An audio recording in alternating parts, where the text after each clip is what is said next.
السلام علیکم ورحمۃ اللہ وبرکاتہ۔ الحمد للہ رب العالمین والصلاة والسلام علی سید المرسلین وعلی آلہ واصحابہ اجمعین، اما بعد۔ محترم ناظرین و سامعین، یہ پروگرام باب العلم انواریہ ایجوکیشنل سوسائٹی کی جانب سے آپ کی خدمت میں پیش کیا جا رہا ہے۔ آج اسی سوسائٹی کے زیر اہتمام ہم آپ کے سامنے ان حالات کو رکھیں گے جن حالات سے آج ملک دوچار ہے اور ملک کے مسلمان دوچار ہیں، جیسے یکساں سول کوڈ کا مسئلہ بہت ہی زیادہ گرمی اور شدت کے ساتھ چل رہا ہے۔ تو یکساں سول کوڈ میں مخالفین نے بہت سارے سوالات اٹھائے ہیں، جن میں سے ایک سوال یہ بھی ہے کہ عورت ایک سے زیادہ خاوند کیوں نہیں رکھ سکتی؟ جب ایک مسلمان مرد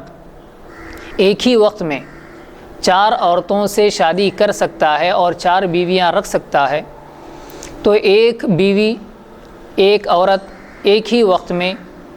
4 شوہر کیوں نہیں رکھ سکتی؟ اسی سلسلے میں ایک مضمون ہم آپ کے سامنے پیش کر رہے ہیں، ملاحظہ فرمائیں۔ اس وقت امت مسلمہ جن کٹھن اور صبر آزما حالات سے گزر رہی ہے،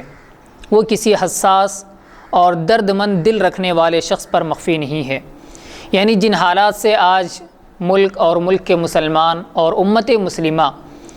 جن حالات سے گزر رہی ہے اور جن کٹھن حالات سے دوچار ہو رہی ہے، پریشان ہے، تو یہ بات کسی غیرت مند اور حساس دل رکھنے والے انسان سے چھپی ہوئی نہیں ہے۔ ایک طرف داخلی فتنوں اور اندرونی خلفشار نے ملت اسلامیہ کو نقصان پہنچایا ہے، تو دوسری طرف یہود و نصارہ کی طرف سے کی جانے والی مسلسل ذہنی، فکری اور ثقافتی یلغار نے اس کو مردہ نیم جان کر دیا ہے۔ ایک طرف امت مسلمہ کو ذلیل کرنے میں یا اسی طرح امت مسلمہ کو نقصان پہنچانے میں خود اندرونی فتنوں نے، داخلی فتنوں نے ایک اہم رول ادا کیا ہے۔ یعنی مسلمانوں کو نقصان پہنچانے میں خود مسلمانوں نے ایک رول ادا کیا ہے، اپنا ایک کام کیا ہے اور فتنوں سے امت مسلمہ کو دوچار کیا ہے۔ ایک طرف امت مسلمہ کو اپنے داخلی فتنوں سے لڑنا ہے اور داخلی فتنوں کا دفاع اور اس کا ڈیفنس کرنا ہے، تو دوسری طرف خارجی فتنے یعنی یہود و نصارہ اور مغربی ممالک نے اسی طرح مسلمانوں کو نقصان پہنچانے کی بے حد کوششیں اور سازشیں شروع کر دی ہیں۔ مغربی مفکرین و دانشوروں نے جہاں ایک طرف اپنی محدود اور کوتاہ عقل سے اسلامی تعلیمات کو ہدف تنقید بنایا ہے، تو دوسری طرف اپنی ہرزہ سرائیوں اور ریشہ دوانیوں سے اسلامی تعلیمات میں تشکیک پیدا کرنے کی ناکام کوشش کی ہے۔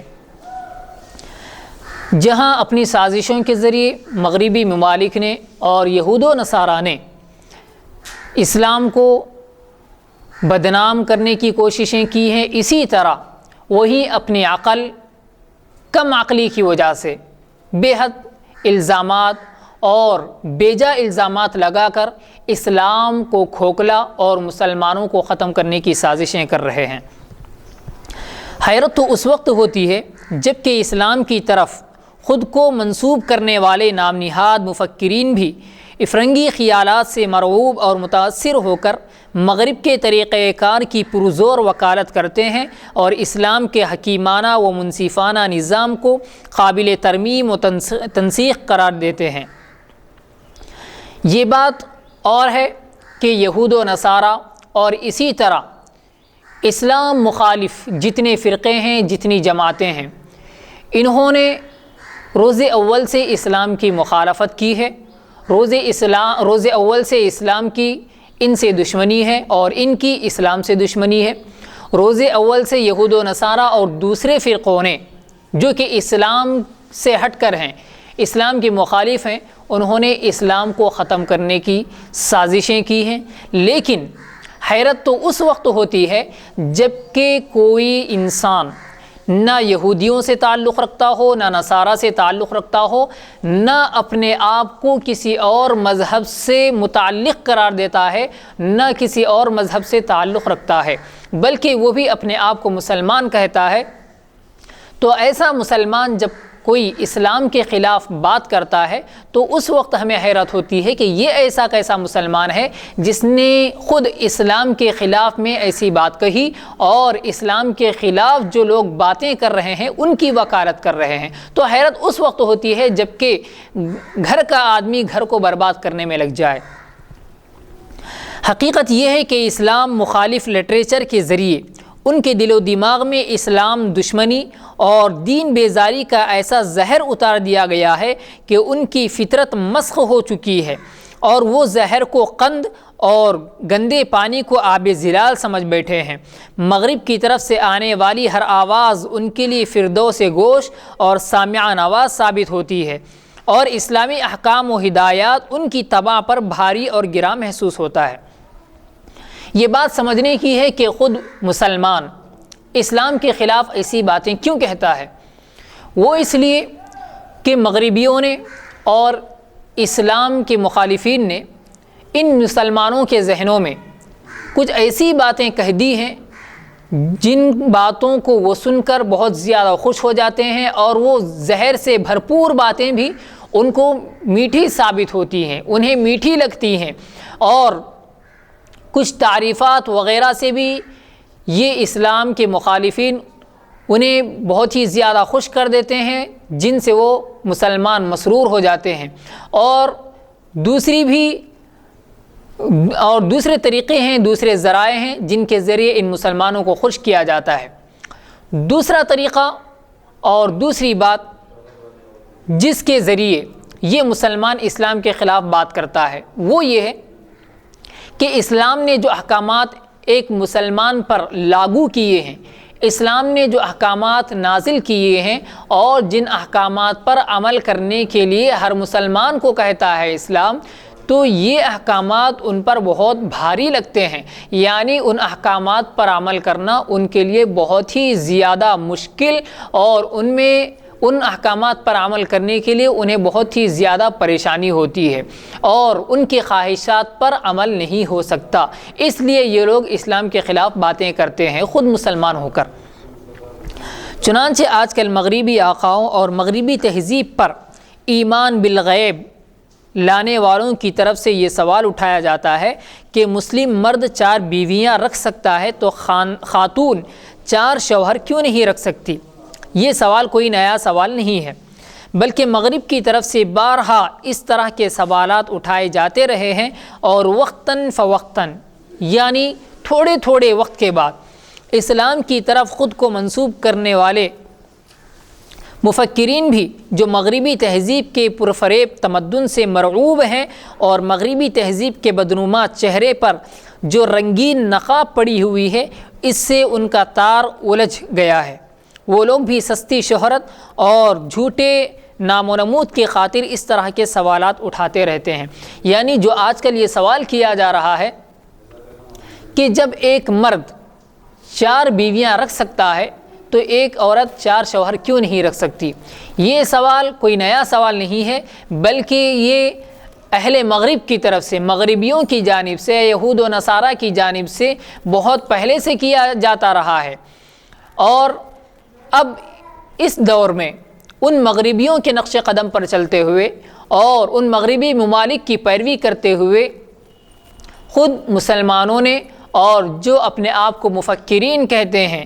اور فکر مند کہتے ہیں، ان لوگوں نے یہ سوال اٹھایا ہے کہ ایک مسلمان خاتون 4 شوہروں کو ایک ساتھ اپنے نکاح میں کیوں نہیں رکھ سکتی؟ مرد جب 4 شادیاں کر سکتا ہے تو عورت 4 شادیاں کیوں نہیں کر سکتی؟ یہ سوال بھی دراصل زن و شو کے مابین مساوات کے پروپیگنڈے کا ایک حصہ ہے۔ یعنی یہ جو سوال کیا جا رہا ہے، یہ سوال بھی اس لیے کیا جا رہا ہے تاکہ مرد اور عورت کے درمیان مساوات، برابری کا جو ایک پروپیگنڈا بنایا جا رہا ہے اور یہ جو سازش کی جا رہی ہے کہ مرد اور عورت کے درمیان حقوق کی برابری ہو، دونوں کو حقوق برابری کے دیے جائیں اور دونوں کے درمیان کوئی اونچ نیچ نہ ہو، اس طرح کا جو پروپیگنڈا بنایا جا رہا ہے اسلام کے خلاف، اسی پروپیگنڈے کا ایک حصہ ہے، ایک جز ہے، اور اسی پروپیگنڈے میں سے ایک یہ سوال بھی ہے۔ حالانکہ اللہ رب العزت نے قرآن کریم میں ارشاد فرمایا کہ فَانْكِحُوا مَا طَابَ لَكُم مِّنَ النِّسَاءِ مَثْنَىٰ وَثُلَاثَ وَرُبَاعَ، یعنی مرد کے لیے 4 شادیوں کا اللہ رب العزت نے 4 شادیوں کی اجازت دی ہے۔ حکم نہیں دیا کہ 4 شادیاں کرو، بلکہ اجازت دی ہے کہ اگر تمہیں ایک سے زائد کوئی عورت پسند آ جائے تو اس سے آپ شادی کر سکتے ہیں، لیکن ایسے ہی اس کا حکم نہیں دیا گیا، ایسے ہی اس کی اجازت نہیں دی گئی کہ جو بھی عورت پسند آ جائے، جو بھی بھلی لگے اس سے شادی کر لیں، لیکن اس کے شرائط یہ ہیں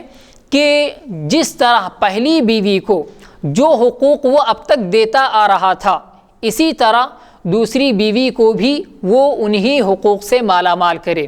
اور دونوں بیوی کے درمیان کوئی اونچ نیچ نہ ہو، چاہے وہ 4 بیویوں میں سے 2 رکھے، 3 رکھے یا 4 رکھے، چاروں میں سے کوئی کسی کے درمیان اونچ نیچ نہ ہو، اور کسی سے زیادہ محبت ہو تو کسی سے کم محبت ہو، اس طرح نہ کرے، بلکہ حقوق پورے کے پورے ادا کریں۔ بلکہ اللہ رب العزت نے اسی آیت میں آگے فرمایا کہ ذَلِكَ أَدْنَىٰ أَلَّا تَعُولُوا، یعنی اللہ نے یہ اجازت دے کر کہ مرد 4 شادیاں کر سکتا ہے، یہ اجازت دینے کے بعد آگے اللہ رب العزت نے فرمایا کہ دیکھو مسلمانوں، اگر تم حقوق برابری کے ساتھ ادا کر سکتے ہو تو یہ شادیاں کر سکتے ہو، لیکن رجحان تو یہی ہے کہ ذَلِكَ أَدْنَىٰ أَلَّا تَعُولُوا، تم حقوق ادا نہیں کر سکتے، تم بوجھل ہو جاؤ گے، قریب تو یہی ہے کہ تم حق ادا نہیں کر سکو گے چاروں کے برابری کے ساتھ، عدل و انصاف کے ساتھ۔ ہاں اگر کوئی ادا کر سکتا ہے تو پھر وہ 4 شادیاں کر سکتا ہے۔ یہ تو اجازت ہے قرآن کریم میں اللہ رب العزت کی جانب سے مرد کو کہ وہ 1 سے زائد شادیاں کر سکتا ہے اور ایک ہی وقت میں اپنے نکاح میں 4 بیویوں کو رکھ سکتا ہے، لیکن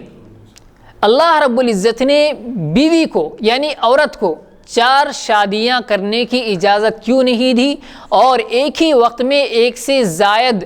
شوہر رکھنے کی اجازت کیوں نہیں دی؟ ایک اشارہ ہمیں قرآن کریم سے یہ ملتا ہے کہ اللہ رب العزت نے جب ایک عورت کو ایک شوہر طلاق دے دیتا ہے، طلاق مغلظہ یعنی 3 طلاق دے دیتا ہے، تو پھر کیا وہ پہلا شوہر اپنی اس مطلقہ بیوی سے شادی کر سکتا ہے یا نہیں کر سکتا؟ اگر کر سکتا ہے تو اس کے کیا شرائط ہیں؟ اس کو بیان کرتے ہوئے اللہ تعالیٰ نے ارشاد فرمایا کہ فَإِن طَلَّقَهَا فَلَا تَحِلُّ لَهُ مِن بَعْدُ حَتَّى تَنْكِحَ زَوْجًا غَيْرَهُ، اگر کوئی شوہر اپنی بیوی کو 3 طلاق دے دیتا ہے، طلاق مغلظہ، پھر اگر وہ اس سے شادی کرنا چاہتا ہے تو اس کے لیے شرائط یہ ہیں، اس کے لیے قید یہ ہے جو اللہ نے قرآن کریم میں بیان کیا، وہ یہ ہے کہ پہلے یہ بیوی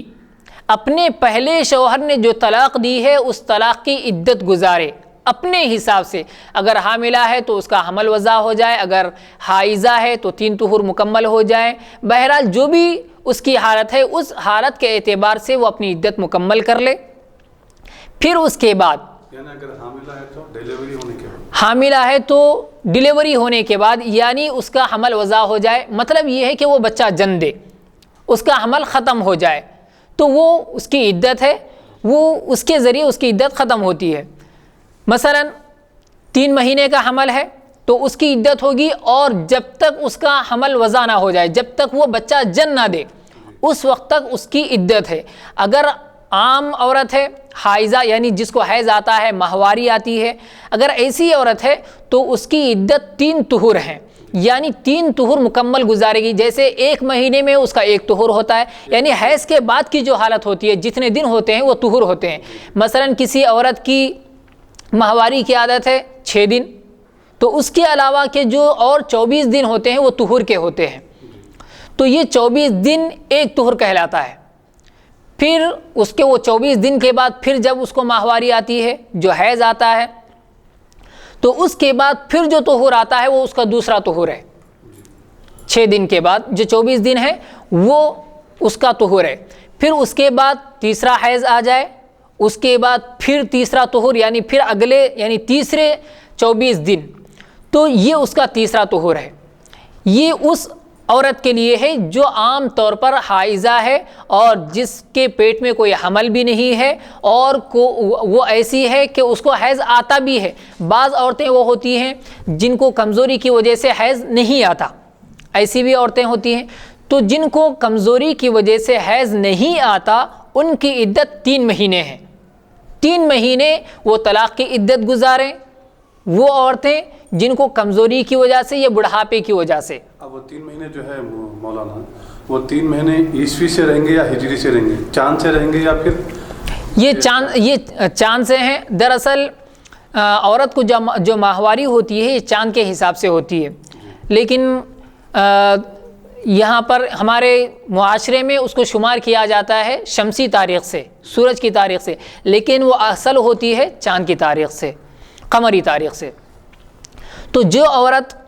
اپنے حیض سے مایوس ہے، یعنی اس کمزوری کی وجہ سے اس کو حیض نہیں آتا ہے، یا پھر بڑھاپے کی وجہ سے اس کو حیض نہیں آتا، یعنی ماہواری نہیں ہوتی، تو اس کی طلاق کی عدت 3 مہینے ہیں۔ اور جو عورت حیض سے ہوتی ہے، یعنی جس کو حیض آتا ہے، ماہواری ہوتی ہے، تو اس کی عدت 3 طہور ہے۔ یعنی حیض کے بعد جو دن ہوتے ہیں پاکی کے، وہ 1 طہور، پھر حیض، پھر طہور، پھر حیض، پھر طہور۔ والمطلقات یتربصن بانفسہن 3 قروء، یہ قرآن نے کہا۔ اور قروء کے متضاد معنی ہیں، حیض کے بھی ہیں اور طہور کے بھی ہیں۔ بعض علماء نے طہور کے معنی لیے ہیں، یعنی جیسے امام ابو حنیفہ رحمۃ اللہ علیہ نے، اور امام شافعی رحمۃ اللہ علیہ نے حیض کے معنی یہاں پر مراد لیے ہیں، یعنی ان کے نزدیک جو عورت ہوگی، ان کو ماننے والی، ان کے مسلک کی جو عورت ہوگی، وہ حیض کے اعتبار سے 3 حیض گزارے گی، اور حنفیہ اگر کوئی عورت ہوگی تو وہ طہور کے حساب سے اپنی عدت گزارے گی۔ اور جو عورت حالت حیض میں ہوگی وہ 3 طہور گزارے گی، جو اپنے یعنی حیض سے مایوس ہوگی، بڑھاپے کی وجہ سے یا کمزوری کی وجہ سے، وہ 3 مہینے اپنا وقت گزارے گی۔ اور جو حاملہ ہے، یعنی جس کے پیٹ میں بچہ ہے، جس کے رحم میں بچہ ہے، تو جب تک وہ اپنا بچہ جن نہ دے اس وقت تک اس کی عدت ہے۔ تو مسئلہ یہ بتایا جا رہا تھا کہ اگر شوہر بیوی کو طلاق دے دے اور بیوی اس طلاق کی عدت اپنے شوہر کے پاس گزارے، پھر اس طلاق کی عدت گزارنے کے بعد کسی اور دوسرے شوہر سے نکاح کر لے، نکاح کرنے کے بعد پھر وہ دوسرا شوہر اس بیوی کو طلاق دے اتفاق سے، ایسا نہیں ہے کہ پہلا شوہر اس کو مجبور کرے گا کہ تو اس کو طلاق دے دے، مجھے شادی کرنا ہے۔ فَإِن طَلَّقَهَا، یعنی اگر وہ طلاق دے دے، یعنی دوسرا شوہر بھی اگر طلاق دے دے، 3 طلاق دے دے یا کوئی بھی طلاق دے دے، پھر اس طلاق کی عدت عورت گزارے گی اپنے اعتبار سے، جو تفصیل ابھی بیان کی گئی، اپنے اعتبار سے جو بھی اس کی عدت ہے وہ گزارے گی۔ وہ عدت گزارنے کے بعد یہ عورت پھر اپنے پہلے شوہر کے لیے حلال ہوگی۔ اسی کو احادیث میں حلالہ کہا گیا ہے، حلالہ کہا گیا ہے۔ لیکن یہ حلالہ خواستہ یعنی چاہ کر نہیں کروانا چاہیے، کیونکہ اللہ کے رسول صلی اللہ علیہ وسلم نے لعنت فرمائی ہے حلالہ کرنے والے اور کروانے والے پر۔ اس میں بعض مفتیان کرام یہ بھی فرماتے ہیں کہ حلالہ اگر کسی مسلمان بھائی کی مدد کی نیت کے لیے ہو، کیونکہ بعض علماء، مفتی جلیل الدین نعیمی جو جامع نظامیہ کے شیخ الحدیث تھے، آج سے تقریباً 40-50 سال یا 35-40 سال پہلے کی بات ہے، میرے استاد محترم سید محمد عبد القادر جیلانی حسینی حافظ و قاری صاحب عاشرہ، جو وہ یہ فرماتے ہیں کہ انہوں نے درس حدیث میں آپ سوال کیے اپنے استاد محترم مفتی عبد الجلیل نعیمی شیخ الحدیث جامع نظامیہ حیدرآباد دکن، تو وہ بتائے تھے کہ اگر کوئی مسلمان یعنی کسی مسلمان بھائی کی مدد کی نیت سے اگر حلالہ کرتا ہے تو وہ صرف حلالہ کرنے پہ اس کو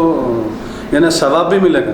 اس کی نیت یہ ہو کہ وہ صرف اس کی مدد کی نیت اگر ہو, یعنی پیسے کی نیت اگر ہے, یعنی بھائی میں آپ کی یہ مدد کروں لہٰذا میرے کو 5,000 دو, 10,000 دو, 50,000 دو, 1,00,000 دو, نہ تو پھر میں آپ کی بیوی کو نہیں چھوڑوں گا, اس کو اپنے نکاح میں ہی رکھوں گا. تو اگر ایسا ہے تو پھر اس کو ثواب نہیں ملے گا, بلکہ ایسا جو ہے گناہ ہے. نکاح میں تو آ جائیں گے انہیں اس کے تو بیوی رہیں گی. لیکن بعض یعنی شارحین نے یہ بھی کہا ہے کہ اگر اس کو عادت بنا لیا جائے, یعنی عادت کے طور پہ کہ بھائی اب انہیں پیشہ ہی بنا لیا, حلالہ کرنے کا پیشہ بنا لیا. بھائی اگر کوئی شخص اپنی بیوی کو کوئی طلاق دے دیتا ہے ویسے لوگوں کو ڈھونڈ رہا بول کے کر کے مزے لینے کا پیشہ ہی بنا لیا, اور پیسے لے کے اگر وہ کسی مسلمان بھائی کی مدد کر رہا ہے تو وہ بھی شخص لعنتی ہے. یعنی اس کے ساتھ ساتھ ایسے بھی لوگ لعنتی ہے. لیکن بعض فقہا, محدثین, مفسرین یہ بھی فرماتے ہیں کہ کسی مسلمان بھائی کی مدد کی نیت سے اگر کوئی حلالہ کر رہا ہے تو وہ حلالہ پر اس کو اجر و ثواب ہے. بعض کی یہ بھی رائے ہے. بعض لوگوں کی جو رائے ہے کہ حلالہ اگر کوئی مسلمان بھائی اپنے دوسرے مسلمان بھائی کی مدد کی نیت سے کرتا ہے تو کر سکتا ہے, اس کو ثواب بھی ملتا ہے. یہ جو قول ہے یہ اس وقت صحیح ہو سکتا ہے کیونکہ بڑوں کی رائے ہے. تو اگر وہ پہلا شوہر ایسا ہو کہ اس کے تعاون کے لیے, اس کی مدد کے لیے, اس کے زندگی گزارنے کے لیے اس کی بیوی ہی سب سے بڑا رہبر ہے اور اس کا کوئی سہارا نہیں ہے, اس کی بیوی ہی اس کی اچھی دیکھ بھال کر سکتی ہے. اس نے انجانے میں طلاق دے دی تھی یا غصے میں طلاق دے دی تھی, لیکن اس کو افسوس ہے اس کی طلاق پر, اور اب وہ پھر اپنی بیوی کو لوٹا لینا چاہتا ہے, اور اس کا یعنی پہلے شوہر کا کوئی سہارا نہیں ہے, زندگی گزارنے کا اور زندگی بسر کرنے کا کوئی دوسرا سہارا ہے ہی نہیں اس کی بیوی کو چھوڑ کر. اب اس نے طلاق دے دی تو پھر اس کی بیوی بھی اس کے پاس سے چلی گئی. اب بیچارہ مجبور ہے, کچھ کر ہی نہیں سکتا, نہ جسمانی طور سے اتنا قابل ہے کہ اپنے لیے کوئی کام کر سکتا ہے. تو انہی بدرجہ مجبوری اگر کوئی دوسرا مسلمان بھائی اس کے مدد کی نیت سے اگر حلالہ کرتا ہے تو پھر اس کو اللہ تعالیٰ نیت کے طور پر اس کو ثواب بھی دے دیں گے, اور ایسے وقت میں حلالہ کرنا جائز بھی ہو سکتا ہے اور جائز ہے بھی. لیکن اللہ تعالیٰ نے اسی لیے اس پر لعنت فرمائی, جیسے کہ کہا کہ لعن اللہ المحلل والمحلل لہ, حلالہ کرنے والے پر اور جس کے لیے حلالہ کیا جا رہا ہے ان دونوں پر اللہ تعالیٰ نے لعنت فرمائی. یہ اس لیے کہا گیا تاکہ حلالہ عام نہ ہو جائے, لوگ اس کو معمول نہ بنا لیں. ایسا نہیں کہ طلاق دے دی گئی اور پھر حلالے کے بعد پھر اسی بیوی کو اپنا لیا گیا, یہ معمول بن جائے گا اور کثرت ہو جائے گی اس کی. اس لیے اللہ تعالیٰ نے لعنت کی ہے. ہاں اگر بہت ہی زیادہ مجبوری ہے جیسا کہ میں نے ابھی بتایا تو اس وقت پھر حلالہ کیا جا سکتا ہے, اور ایسی حالت میں اللہ تعالیٰ کی اس پر لعنت بھی نہیں ہوگی. تو بتایا جا رہا تھا کہ اللہ تعالیٰ نے جو قرآن میں کہا کہ فَإِن طَلَّقَهَا فَلَا تَحِلُّ لَهُ مِن بَعْدُ حَتَّى تَنكِحَ زَوْجًا غَيْرَهُ, کہ جب تک دوسرے شوہر سے شادی نہ کر لے اور پھر وہ طلاق دے دے, پھر وہ طلاق کی عدت اپنے اعتبار سے گزار لے تو پھر اپنا پہلا شوہر اس کے لیے حلال ہوگا. تو قرآن کریم میں اللہ نے آخر میں جو ارشاد فرمایا کہ فَلَا تَحِلُّ لَهُ مِن بَعْدُ حَتَّى تَنكِحَ زَوْجًا غَيْرَهُ, یہ ہو اللہ تبارک و تعالیٰ نے واحد کی ضمیر کو یہاں پر استعمال کیا. یعنی مطلب یہ ہے کہ بیوی کے لیے ایک ہی شوہر ہو سکتا ہے, اس کا مطلب یہ ہے. واحد کی ضمیر کا استعمال کرنا یہاں پر یہ اشارہ کرتا ہے اور اس بات پر دلالت کرتا ہے کہ اللہ تعالیٰ نے بیوی کے لیے ایک ہی شوہر کو رکھا ہے. یہ قرآن کریم ہمیں اشارۃ النص کے طور پر یہاں پر بتاتا ہے کہ اللہ تعالیٰ نے بیوی کے لیے یعنی عورت کے لیے ایک ہی شوہر رکھا ہے. یہ تو قرآن کریم ہمیں بتا رہا تھا, اور ظاہری اعتبار سے جو وجوہات ہیں اور جو اسباب ہیں وہ قرآن کی آیت ہے والمحصنات من النساء, یعنی نکاح والی عورتیں دوسروں کے لیے حرام ہیں, واضح جی, یعنی پہلے سے اگر وہ شادی شدہ ہے. اور قرآن کریم میں جیسا کہ کہا جا رہا ہے کہ والمحصنات من النساء الا ما ملکت ایمانکم، یعنی شادی شدہ عورتیں، اللہ تعالیٰ نے ایک لمبی فہرست بیان کی ہے کہ ایک مرد کس عورت سے شادی کر سکتا ہے اور کس عورت سے شادی نہیں کر سکتا، یعنی کون سی عورتیں اس کے لیے حلال ہیں اور کون سی حرام ہیں۔ تو ان میں سے ایک قسم اللہ نے یہ بتائی کہ یعنی وہ عورتیں بھی حلال نہیں ہیں مرد کے لیے جو شادی شدہ ہیں، یعنی جو فی الحال کسی کے نکاح میں ہیں،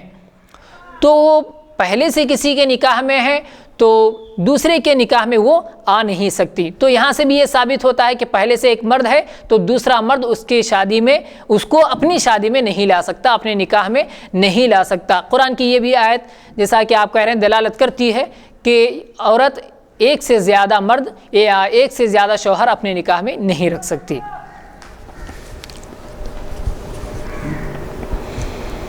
تو یہ سوال بھی دراصل یعنی عورت ایک سے زیادہ خاوند کیوں نہیں رکھ سکتی، یہ جو سوال ہے وہ بھی دراصل مرد اور عورت کے درمیان برابری کا معاملہ کیا جائے، اس ایجنڈے کے ذریعے ہم تک پہنچایا جا رہا ہے، یعنی یہ بھی ایک سازش ہے۔ اگر میں ان مغرب زدہ مفکرین سے یہ سوال کروں کہ دنیا کے تمام ممالک میں جو اصول و قوانین وضع کیے گئے ہیں، یعنی جو اصول اور جو قوانین جو قانون بنایا گیا ہے، ان میں ملکی اور غیر ملکی باشندوں کے مابین فرق کیوں کیا گیا ہے، یعنی انہوں نے بھی مغربی ممالک نے بھی جو اپنا قانون بنایا ہے اور رہنے سہنے کی ایک جو بنیاد بنائی ہے، جو قواعد بنائے ہیں، جو اصول بنائے ہیں، ان میں وہ لوگ اپنے ملکی لوگوں کے لیے اور باہر سے آنے والوں کے لیے فرق کیوں کرتے ہیں، یعنی ان دونوں کے درمیان امتیاز کیوں برتتے ہیں، دونوں کو الگ الگ کیوں کرتے ہیں؟ جو حقوق و مراعات ملکی باشندوں کو حاصل ہوتے ہیں وہ غیر ملکی باشندوں کو کیوں حاصل نہیں ہوتے؟ یعنی جو ملک آبا و اجداد سے ملک میں ہی ہے اور ان کی نسل بھی اسی ملک میں ہے، ان کے لیے الگ حقوق دیے جاتے ہیں، اور جو باہر سے دوسرے ملک سے آ کر دوسرے ملک سے ہجرت کر کے آ کر وہاں پر اپنی زندگی بسر کر رہے ہیں، وہاں رہ رہے ہیں، تو ان کے لیے الگ کیوں حقوق دیے جاتے ہیں؟ تو پتہ نہیں کہ میرے اس سوال کا وہ کیا جواب دیں گے، یعنی اس سوال کا ان کے پاس پتہ نہیں کیا جواب ہوگا، وہ جواب دیں گے بھی یا نہیں دیں گے۔ یہ سوال ایک دفعہ ابو حنیفہ نعمان بن ثابت سے کیا گیا، سوال کرنے والی عورتیں تھیں، یعنی یہ سوال کہ مرد ایک نکاح میں اپنے 4 عورتوں کو رکھ سکتا ہے، یعنی ایک مرد ایک ہی وقت میں 4 بیویوں کو رکھ سکتا ہے، 4 عورتوں سے نکاح کر سکتا ہے، لیکن ایک عورت ایک ہی وقت میں 4 شوہروں کو کیوں نہیں رکھ سکتی؟ یہ سوال ایک دفعہ امام ابو حنیفہ رحمۃ اللہ علیہ سے کیا گیا، تو کیا واقعہ پیش آیا دیکھیے۔ یہ سوال ایک دفعہ ابو حنیفہ نعمان بن ثابت رحمۃ اللہ علیہ سے کیا گیا، سوال کرنے والی عورتیں تھیں، آپ سوال سن کر الجھن میں پڑ گئے اور کہا کہ اس کا جواب کسی اور وقت دوں گا، اور اسی الجھن کے ساتھ گھر کے اندر تشریف لے گئے۔ آپ کی صاحبزادی حنیفہ نے الجھن کی وجہ دریافت کی، یعنی الجھن کی وجہ پوچھی کہ آپ کیوں پریشان ہیں؟ تو آپ رحمۃ اللہ علیہ نے، یعنی امام اعظم ابو حنیفہ رحمۃ اللہ علیہ نے اپنی الجھن اور پریشانی یعنی عورتوں کا سوال پیش کر دیا۔ یہ سن کر صاحبزادی نے عرض کیا کہ اگر آپ اپنے نام کے ساتھ میرے نام کو بھی شہرت دینے کا وعدہ کریں تو میں عورتوں کو اس کا جواب دے سکتی ہوں، یعنی جب تک آپ کا نام رہے گا اس وقت تک میرا نام بھی آپ کے نام کے ساتھ لیا جائے گا، اگر اس طرح کا آپ مجھ سے وعدہ فرمائیں تو اس سوال کا جواب میں دے دوں گی۔ جب آپ نے وعدہ کر لیا تو صاحبزادی نے کہا کہ عورتوں کو میرے پاس بھجوا دیجئے، یعنی عورتوں کو میرے پاس بلائیے۔ چنانچہ جب عورتیں آ گئیں تو صاحبزادی نے ایک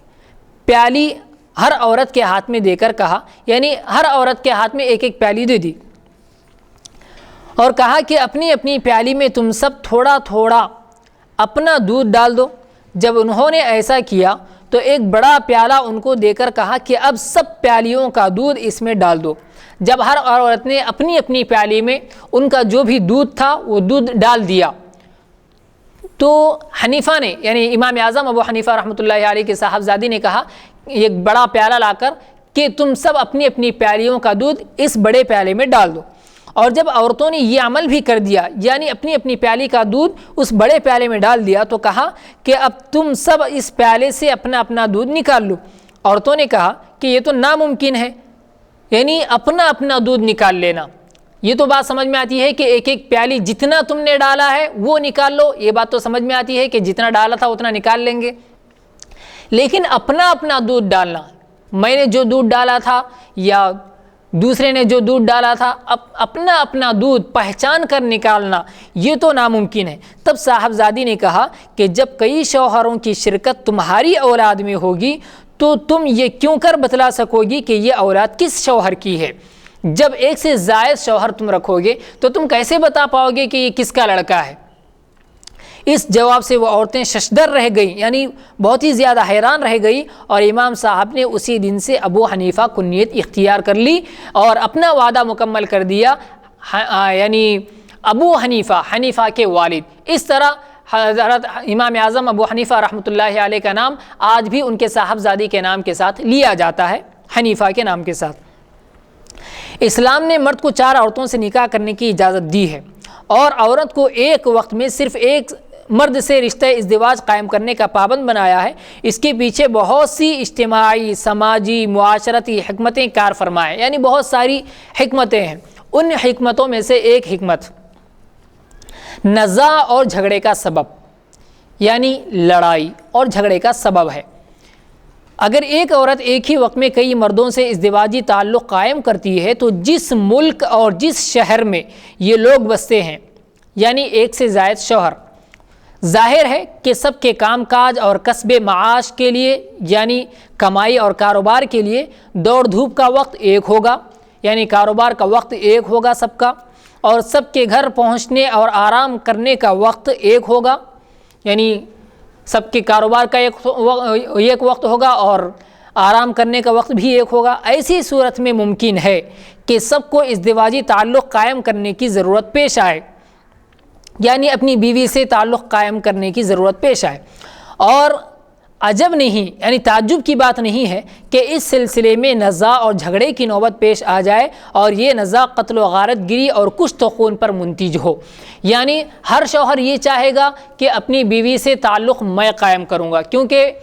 ہر کوئی تھکا ہوا ہے، تو ہر کوئی یہی سوچے گا اور یہی چاہے گا کہ بیوی سے تعلق میں قائم کروں گا اور میں اپنی تھکان ختم کر لوں گا۔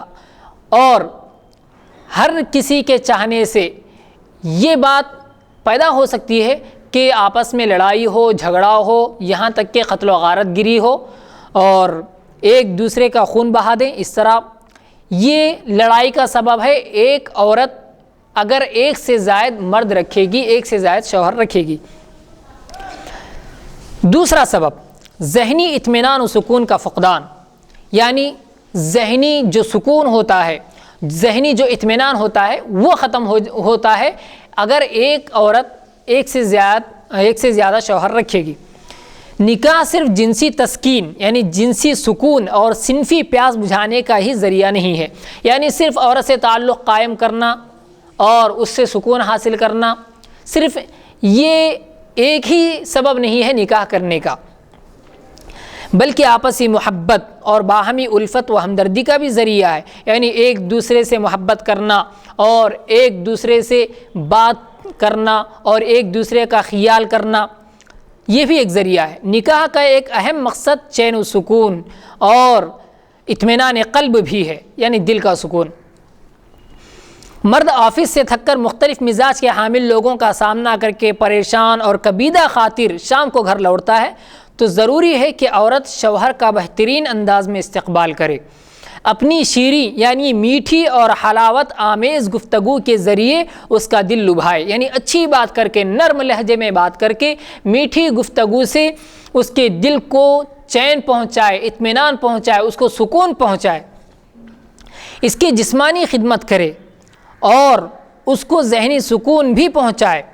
تاکہ دن بھر آفس میں کام کرنے کی وجہ سے جو تھکان، ٹینشن اور مزاج میں چڑچڑاپن پیدا ہو گیا تھا وہ اثرات زائل ہو جائیں اور اثر نو چست چاق و چوبند اور شاداں و فرحاں اپنی ڈیوٹی انجام دینے کے لیے تیار ہو جائے. یعنی دن بھر کی جو تھکان ہے اور جو چڑچڑاپن اس کے دماغ میں اور اس کے جو جسم میں ہے، وہ چڑچڑاپن اور وہ تھکان اپنی بیوی اپنی مٹھاس بھری باتوں سے اور میٹھی باتوں سے یا اس کی جسمانی خدمت کر کے ہاتھ پیر دبا کر اس تھکان کو ختم کر سکتی ہے، اور ختم کر کے دوسرے دن کے لیے اس کے تیار کر سکتی ہے کہ آپ دوسرے دن اپنی ڈیوٹی کے لیے اور اپنے کاروبار کے لیے جا سکتے ہیں. اگر عورت ایک وقت میں ایک سے زائد مردوں سے ازدواجی تعلق قائم کرتی ہے تو ہر مرد کی خدمت کرنا، اس کو ذہنی سکون بھی پہنچانا اور اپنی شیریں اور میٹھی گفتگو سے اس کا غم بھلانا ناممکن ہے. ظاہر ہے کہ جب مرد کو گھر میں ذہنی طور پر سکون و اطمینان میسر نہ آئے گا تو گھر سے آفس پریشان، رنجیدہ اور کبیدہ خاطر جائے گا، اور ایسی حالت میں لازمی طور پر وہ معتدل انداز میں سنجیدگی کے ساتھ اپنی ڈیوٹی انجام نہیں دے سکے گا اور محفوظ اور مجتمع قوتوں کے ساتھ تعمیری کام نہیں کر سکے گا، اور معاشرہ جس میں تمام ملازمین اور کارکنان کا یہی حال ہو، اس کے تمام شعبۂ عمل مفلوج اور ناکارہ ہو جائیں گے. یعنی جتنے کام کرنے کی قسمیں ہیں، کام کرنے کے جتنے درجات ہیں، جتنے شعبے ہیں، یہ تمام کے تمام شعبے متاثر ہو جائیں گے، اور ایک کی وجہ سے ہو سکتا ہے کہ تمام کے تمام کام مفلوج ہو جائیں، یعنی ناکارہ ہو جائیں اور ناقص رہ جائیں، ادھورے رہ جائیں. کب؟ اگر ایک بیوی، ایک عورت چار شوہروں کو رکھے گی یا ایک سے زائد شوہر رکھے گی، اور اس پر جو اجتماعی، سیاسی اور معاشی نقصانات مرتب ہوں گے وہ تو چھپے ہوئے نہیں ہیں. یہ ایک عام مشاہدہ اور تجربہ ہے کہ عورت شادی سے پہلے کم بیمار ہوتی ہے، لیکن جب اس کی شادی ہو جاتی ہے اور صنفی عمل سے گزرتی ہے، یعنی شوہر سے تعلق قائم کرنے کے عمل سے گزرتی ہے، تو نسبتاً بیمار زیادہ پڑتی ہے. یعنی شادی سے پہلے جتنا بیمار ہوتی تھی، شادی کے بعد اس سے زیادہ بیمار ہو جاتی ہے.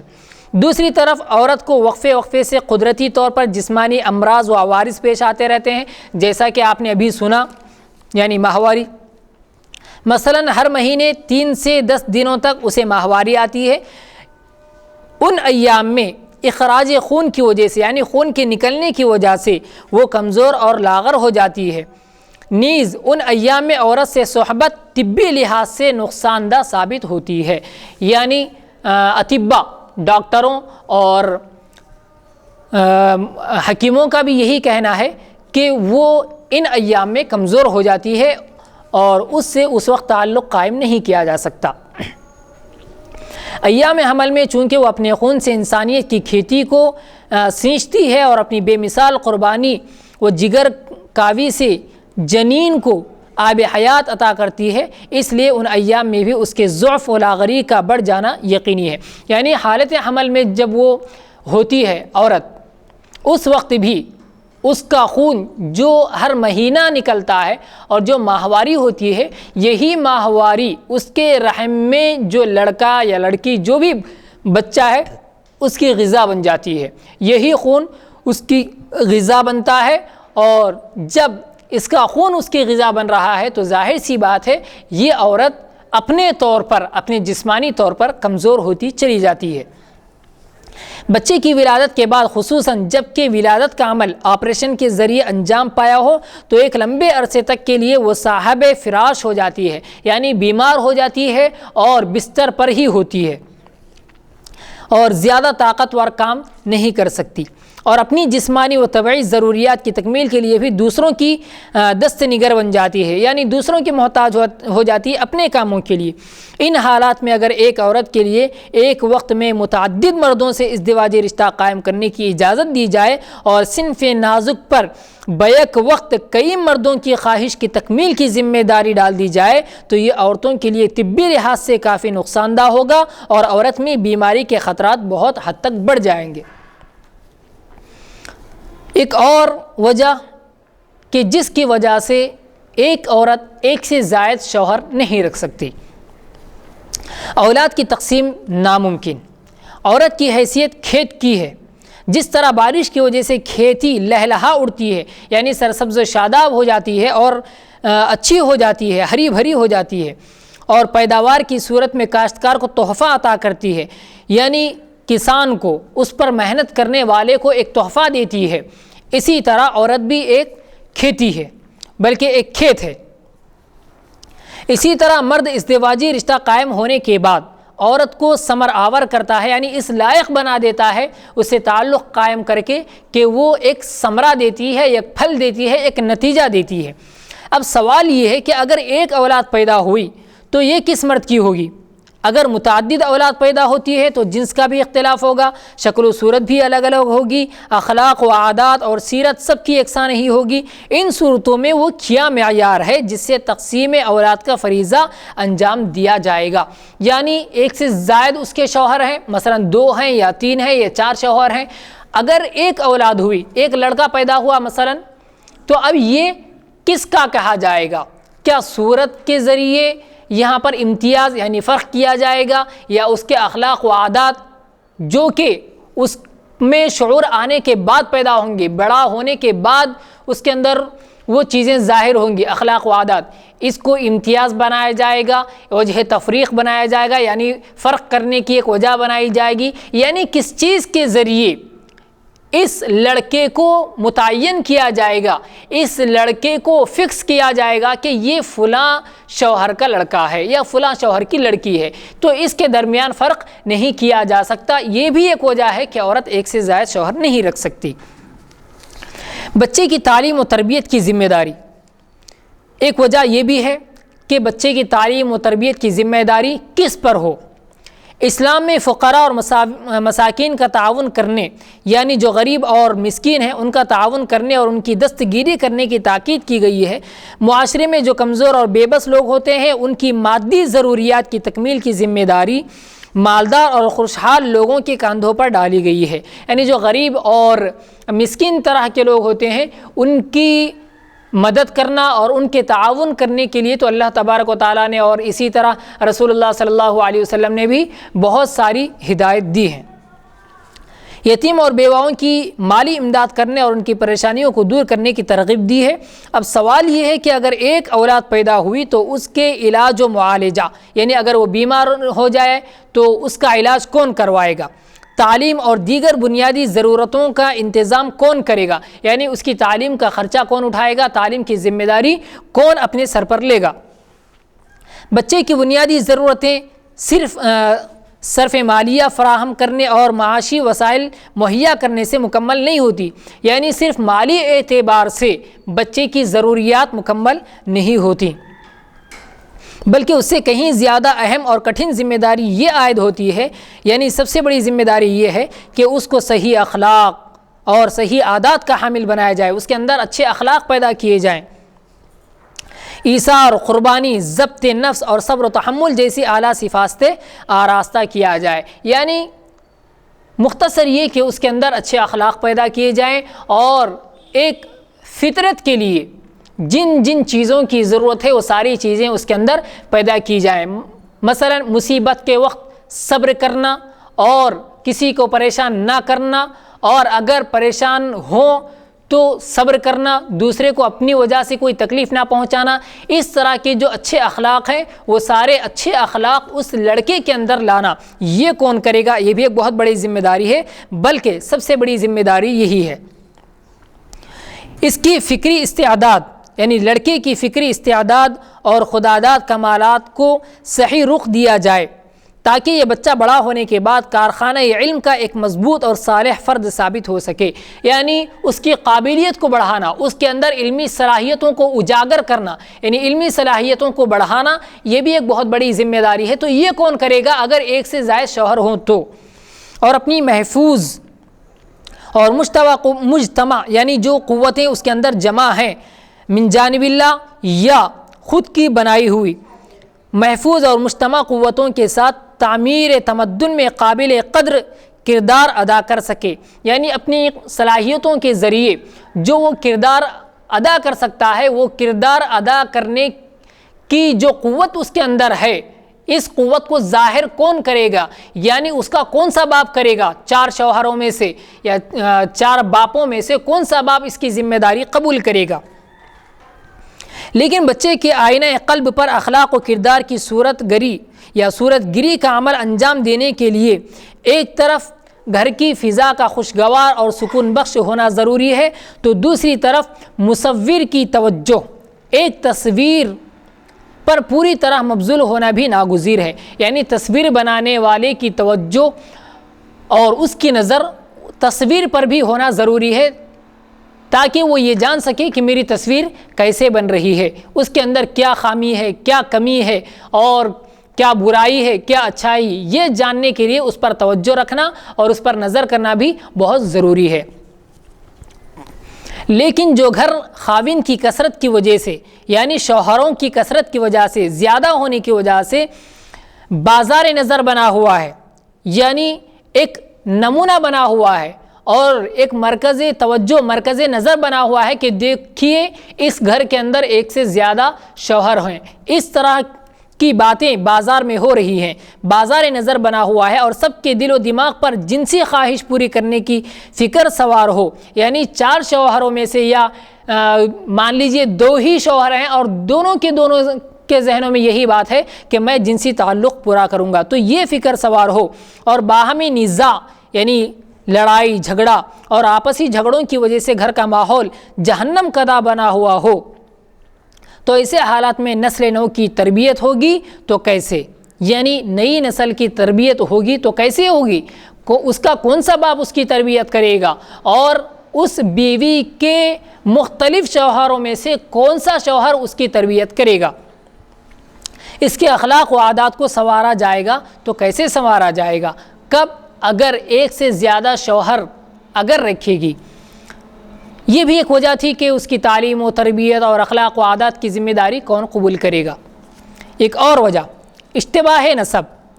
اولاد متعدد ہونے کی صورت میں اگر کسی طرح اولاد کی تقسیم کا فریضہ بھی انجام دے دیا جائے تو چونکہ میڈیکل تحقیقات کے مطابق عورت کو قرار حمل غیر متعین وطی واحد سے ہوتا ہے، متعدد وطی کے مجموعے سے عورت کو استقرار حمل نہیں ہوتا، لہٰذا یہ تعین نہیں ہو پائے گی کہ جس مرد کے حصے میں جو اولاد آئی ہے وہ اسی کی بوئی ہوئی بیج ہے یا دوسرے کی۔ چنانچہ تقسیم اولاد کے بعد بھی یہ فکر عورت کے خاوند کو مسلسل پریشان اور کبیدہ خاطر کیے رکھے گی اور یہ چیز مسلسل اس کے دل و دماغ پر چھائی رہے گی۔ یعنی اشتباہ نسب کا مشتبہ ہو جانا کہ کس کا بیٹا ہے، بیٹا اگر ہے تو کس کا ہے؟ 4 ہیں شوہر، تو ایک شوہر یہ کہے گا کہ تیرا بیٹا ہے تو ذمہ داری قبول کر، یہ شوہر یہ کہے گا کہ تیرا اس کا نہیں ہے بلکہ میرا ہے، میں اس کو اپناؤں گا، یہ میرا بیٹا ہے، اس کے اندر میرا خون ہے، یہ تیسرا شوہر کہے گا۔ اور بعض شوہر ایسے ہوں گے جو خود کی طرف اس کو منسوب نہیں کریں گے، یعنی یہ نہیں کہیں گے کہ یہ میرا بیٹا ہے، اور بعض لڑ کر یہ کہیں گے کہ یہ میرا بیٹا ہے، تو اس طرح نسل اس کی مشتبہ ہو جائے گی، مشتبہ یعنی مشکوک ہو جائے گی، شک میں پڑ جائے گی، اور وہ یقینی طور پر وہ لڑکا، پیدا ہونے والا لڑکا یا لڑکی یقینی طور پر یہ نہیں کہہ سکیں گے کہ میرے والد فلاں ہیں، میرے والد یہی ہیں، یہ نہیں کہہ سکتا، اس لیے نسل مشتبہ ہو جائے گی۔ یعنی جو میڈیکل کے طور پر اور جسمانی طور پر جو تحقیقات کی گئی ہے ان سے بھی یہ پتہ نہیں چل سکتا کہ یہ لڑکا آخر ہے تو کس کا ہے۔ اگر متعدد وطیاں ہو، اگر ایک وطی ہوئی ہے یعنی جو ہم بستری جو تعلق ہوتا ہے عورت سے، اگر متعدد وطیاں ہو تو وہاں پر نسل کی تعیین یعنی نسل کو مقرر نہیں کیا جا سکتا کہ 4 میں سے یہ لڑکا اسی کا ہے۔ جی، سائنس بھی مجبور ہے یہ بتانے پر کہ یہ کس کا لڑکا ہے، تعیین کرنے میں کہ 4 میں سے کس کا ہے، 2 میں سے کس کا ہے۔ اگر متعدد وطیاں ہو تو یعنی متعدد مرتبہ اس سے صحبت کی جائے، متعدد یعنی 12 ایک سے زائد مرتبہ، ایک شوہر کے علاوہ اگر کوئی دوسرا شوہر ہو تب بھی۔ بسا اوقات تو ایسا ہوتا ہے کہ اگر بالفرض مان لیا جائے شوہر ایک ہوتا ہے، لیکن اگر بیوی نے کسی اور جگہ الیاذ باللہ اس نے کسی سے ناجائز تعلق قائم کر لیا تو کبھی کبھی یہ بھی ہوتا ہے کہ شوہر اس بیٹے کو دیکھ کر یہ سمجھتا ہے کہ یہ میرا بیٹا نہیں ہے، تو ایسا بھی ہو جاتا ہے، حالانکہ وہ اسی کا بیٹا ہوتا ہے یا جس سے اس نے تعلق قائم کیا ہے اس کا بیٹا ہوتا ہے۔ تو اس طرح آج سائنس اتنی پروان چڑھنے کے بعد، یعنی اتنی بلند ہونے کے بعد، اتنی تحقیق کرنے کے بعد بھی جب کہ متعدد وطی ہو، متعدد مرتبہ تعلق قائم ہو، ایک سے زائد تعلق قائم ہو عورت سے، اس وقت یہ بتانے کے لیے مجبور ہے، یعنی یہ بتا نہیں سکتی کہ یہ کس کا بیٹا ہے، کس کی اولاد ہے، نسل اس کی مشتبہ ہو کے رہ جائے گی۔ اور یہ بیٹا یہ نہیں کہہ سکے گا کہ میں مثلا زید کا بیٹا ہوں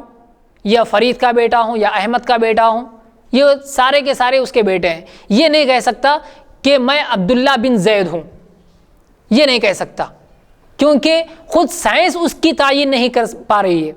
کہ خود سائنس اس کو متعین نہیں کر سکتی ہے کہ تو زید کا بیٹا ہے، احمد کا بیٹا نہیں ہے، تو اس لیے اس کی نسل مشتبہ ہو جائے گی، مشکوک ہو جائے گی، جی شک میں پڑ جائے گی، یعنی اس کی نسل کو کوئی فکس نہیں کر سکتا۔ ایک اور وجہ کہ بیوی ایک سے زیادہ شوہر کیوں نہیں رکھ سکتی، بچے کی نشو و نما غیر معتدل ہوگی، یعنی جو اعتدال ہونا چاہیے کہ کس طرح اس کی نشو و نما، اس کی تربیت، اس کا بڑھنا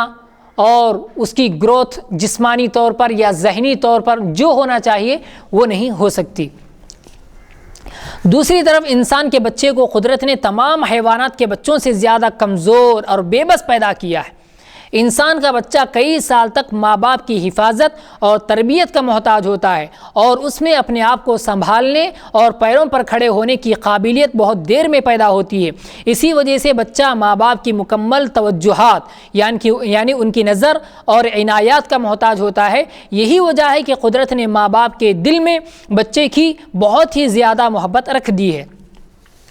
جس کی وجہ سے باپ اپنی اولاد کی خاطر سب کچھ قربان کرنے کے لیے تیار ہو جاتا ہے،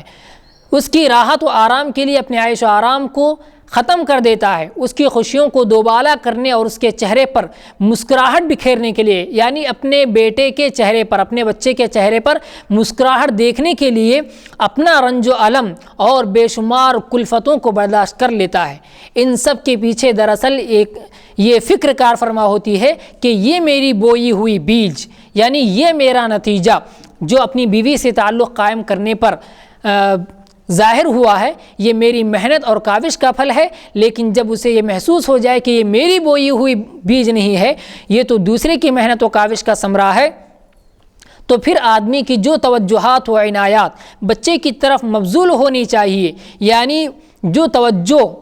ایک باپ اپنے بیٹے سے کرتا ہے اور کرنا چاہیے اور کرنا چاہتا ہے، تو یہ عنایات بچے کی طرف مبذول نہیں ہو سکتی۔ کب؟ جب کہ اس باپ کے علاوہ اس کا کوئی اور باپ بھی ہو، جب کہ اس کو پتہ ہی نہیں کہ یہ میرا بیٹا ہے یا نہیں ہے، بلکہ وہ بچے کو وبال جان اور ناپسندیدہ تحفہ خیال کرتا ہے، یعنی ایک ایسا تحفہ خیال کرتا ہے جو اس کو چاہیے ہی نہیں، جو چاہتا ہی نہیں، ایسا تحفہ وہ خیال کرتا ہے، یعنی با دل نخواستہ نہ چاہتے ہوئے بھی اس کو رکھنا پڑتا ہے، اور اس سے پیچھا چھڑانے میں ہی عافیت سمجھتا ہے۔ اور اگر ماں باپ کی توجہات پورے طور پر بچے کی طرف نہ ہو تو لازمی طور پر بچے کی جسمانی نشو و نما، یعنی اس کے جسم کا بڑھنا غیر معتدل ہوگی، یعنی صحیح طریقے اس سے نہ اس کی تربیت ہوگی اور نہ اس کا جسم بڑھے گا، نہ جسمانی طور پر نہ ذہنی طور پر، اور وہ بچہ ظاہری ساخت کے ساتھ، یعنی جو اس کی ظاہری بناوٹ ہے اس کے ساتھ باطنی کمالات میں بھی ناقص ہوگا، یعنی جیسے میں نے کہا کہ ذہنی طور پر، اور اسی طرح اس کا ذہن جس طرح آگے بڑھنا چاہیے، ذہن کی بلندی، فکر کی بلندی، اونچی سوچ، اس طرح کی جو باطنی قوتیں ہیں وہ بھی ماند پڑ جائیں گی، کمزور ہو جائیں گی، اور وہ بچہ ظاہری ساخت کے ساتھ باطنی کمالات میں بھی ناقص ہوگا۔ اور جس قوم میں ایسے جسمانی اور ذہنی لحاظ سے ناقص افراد کی کثرت ہو، یعنی زیادتی ہو ایسے بچوں کی، وہ قوم علوم و فنون، صنعت و حرفت اور معیشت و سیاست کے میدان میں مفلوج اور ناکارہ ثابت ہوتی ہے۔ یعنی ایسے بچے اگر قوم میں پیدا ہو جائیں تو وہ قوم ناقص اور ادھوری رہ جائے گی، یعنی علوم کے اعتبار سے ان کے اندر کمی پائی جائے گی، کوئی اچھا عالم ان کو نہیں ملے گا، چاہے وہ دنیاوی اعتبار سے ہو یا دینی اعتبار سے ہو، یعنی علم کا ماہر ان کے اندر پیدا نہیں ہوگا۔ کیوں؟ اس لیے کہ اس کے بچپن میں اس کے ذہن کی نشو نما نہیں ہوئی، یہ نشو نما ان کے والدین کی طرف سے نہیں ہوئی، اور ان کے والدین نے کیوں نہیں کی؟ اس لیے کہ اس کے والد کو پتہ ہی نہیں کہ یہ میرا بیٹا ہے یا کسی اور کا بیٹا ہے۔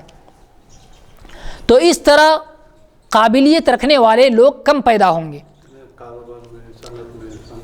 کاروبار، یہ تو ایک علم کے اعتبار سے کمی ہوئی کہ کوئی اچھا علم رکھنے والا نہیں پیدا ہوگا، یا اسی طرح بعض وہ ہوتے ہیں جن کو کم عمر میں اپنے ذہن کی قوت کی وجہ سے بہت زیادہ تجربات ہو جاتے ہیں، تو ایسے زیادہ تجربات والے لوگ کم پیدا ہوں گے کیونکہ اس کی ذہنی نشو و نما نہیں ہوئی۔ یا اسی طرح کاروبار کے اعتبار سے جس طرح کاروبار میں ترقی کے جو ذرائع ہیں اور ان ذرائع کو اپنے ذہن سے وہ حاصل کر سکتے ہیں، پا سکتے ہیں، تو اس طرح کے وہ ذرائع کو اپنے ذہن سے سوچ نہیں سکتے، تو ایسے لوگوں کی بھی یہاں پر کمی پیدا ہو جائے گی۔ اگر بیوی ایک سے زیادہ شوہر رکھے گی اور اس کی اولاد ہوگی تو وہ اولاد، یعنی یہ سمجھیے مختصر طور پر اور جامع طور پر کہ جہاں پر ایک بیوی ایک سے زیادہ شوہر رکھے گی اور اس کی اولاد ہوگی تو وہ اولاد قوم کے کسی فائدے کے قابل نہیں ہے، یعنی قوم کے لیے اس سے کوئی فائدہ نہیں ہے، بس اتنا ہے کہ وہ ملت کو بڑھا رہا ہے، یعنی نسل کو بڑھا رہا ہے، آبادی کو بڑھا رہا ہے، اس کے علاوہ کوئی خاطر خواہ نہ ملک کے لیے ہے، نہ اس کے گھر کے لیے ہے، نہ خود اس کی زندگی کے لیے کوئی فائدہ ہے، جبکہ اس کے مختلف باپ ہوں یا کسی عورت کے مختلف شوہر ہوں۔ کسی بھی شعبے میں وہ کامیابی حاصل نہیں کر سکتا اور نہ کسی کو کامیاب کر سکتا ہے، اور تعمیر تمدن اور خدمت انسانیت میں کوئی قابل قدر کردار ادا نہیں کر سکتی یہ نسل، یعنی انسانیت کو جو اس سے فائدہ ہونا چاہیے تو وہ فائدہ بھی اس کو نہیں ہو سکتا۔ جیسے سماجی فائدہ لوگ کرتے ہیں، یعنی لوگوں کے دلوں میں اور ذہنوں میں یہ بات ہوتی ہے کہ ہم اپنی طرف سے سماج کے لیے کچھ کریں، سماج کے لیے یعنی انسانوں کے لیے یا جانوروں کی حفاظت کے لیے یا لوگوں کے فائدے کے لیے، ان کی حفاظت کے لیے اور اسی طرح ان کے آرام کے لیے اپنی طرف سے کوئی کام کریں، یہ جذبہ لوگوں کے اندر ہوتا ہے۔ وہ ایسے لوگوں کے اندر ہوتا ہے جن کی ذہن کی نشو و نما ہوئی ہو، لیکن یہ اگر ایسی نسل ہے جن کے ذہن کی نشو و نما نہیں ہوئی تو پھر وہ لوگ کسی فائدے کے نہیں ہیں۔ قدرت نے صنف نازک کے کاندھے پر جو ذمہ داریاں، یعنی عورت کے کاندھے پر جو ذمہ داریاں ڈالی ہیں، مثلا بچوں کی پرورش اور ان کی حفاظت و نگہداشت، امور خانہ داری کا انتظام یعنی گھریلو جو کام ہوتے ہیں ان کا انتظام، اور شوہر کی اطاعت و فرما برداری، شوہر کو جو ذمہ داریاں تفویض کی گئی ہیں یعنی شوہر کو جو ذمہ داریاں دی گئی ہیں، مثلا عورت کے لیے نان و نفقے کا انتظام یعنی اس کے کھانے پینے کا انتظام، اور اسی طرح اور شوہر کو جو ذمہ داریاں تفویض کی گئی ہیں، مثلا عورت کے لیے نان و نفقے کا انتظام، صنفی تعلق قائم کرنے سے پہلے مہر کی ادائیگی کی ترغیب،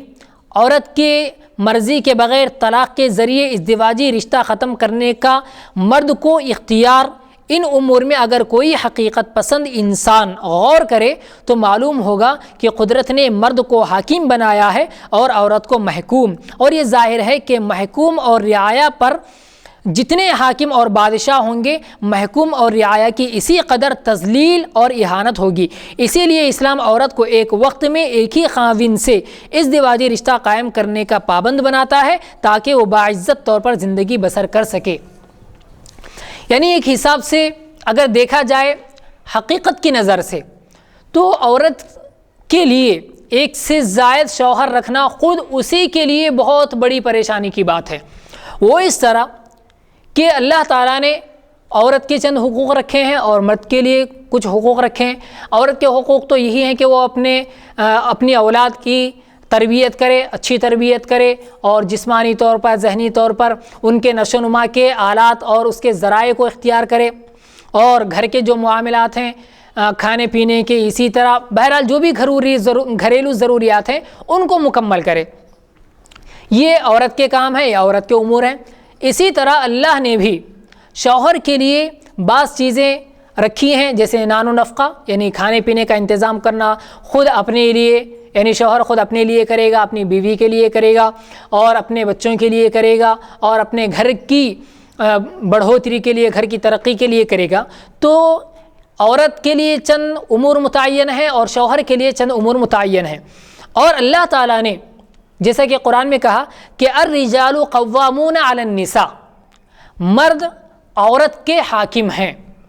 یعنی مرد حکم دیتا ہے اور عورت اس حکم کی پابجائی کرتی ہے، اس حکم پر عمل کرتی ہے.